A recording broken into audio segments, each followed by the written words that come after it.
Huh. Yeah, this place actually doesn't seem too bad. Seems pretty cool. Ah! Okay, why is this happening?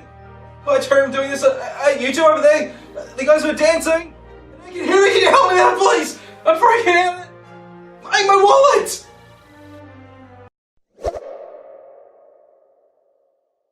La La Land, the hit musical that's a fantastically spectacular throwback to the golden age of Hollywood musicals.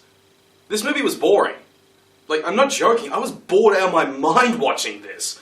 Okay, granted, I went into it knowing I wasn't the target audience, but I thought I could enjoy the spectacle of the throwbacks to golden age Hollywood musicals enough because I actually enjoyed the trailer. But no, that was not the case. If anything, this was just an utter snooze to sit through. Now, with that being said, I'll get the good stuff out of the way. The movie has fantastic spectacle, okay? It flawlessly recreates the feel of the golden age of Hollywood musicals, if that wasn't clear enough already. Of the soundtrack, the Let's Start a Fire song done by that band, The Messengers, that's actually really nice and is a real highlight of the soundtrack. And the two leads, Ryan Gosling and Emma Stone, they've got some great chemistry and play their roles well. But that's where everything good about the movie ends. As the tagline for this movie says, here's to those who dream.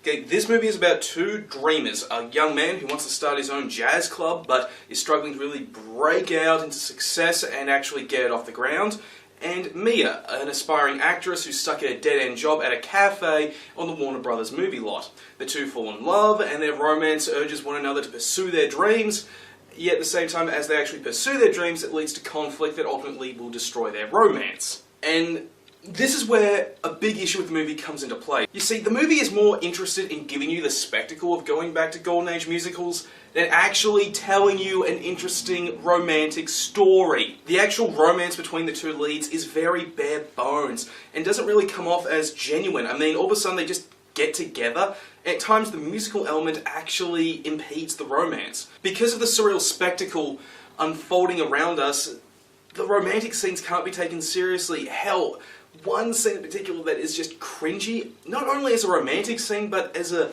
musical scene, is when they're in a friggin' car park and they're just looking for Mia's car. Yet all of a sudden they try to turn that into some sort of interesting romantic musical moment. Remember how I said that Let's Start a Fire song was the only notable song from the soundtrack? Everything else is just forgettable. Sure, it does fit this tone and the style they're going for, but when there's only one song in the entire soundtrack of a friggin' musical that's actually worth remembering, you know they've kind of messed up. When I was in the cinema watching this, there were only two types of people in the audience aside from me. 12-year-old girls and old people. As I said before, I knew I wasn't the target audience for this, and there's a good chance you won't be either unless you fit into those two categories. If you want to see some interesting visuals that have a nice retro throwback feel to them, yeah, in that case, La La Land is worth checking out. But if you want a story with good narrative substance and enjoyable songs, you're better off looking elsewhere because this movie doesn't have it. So, La La Land, feel free to skip it.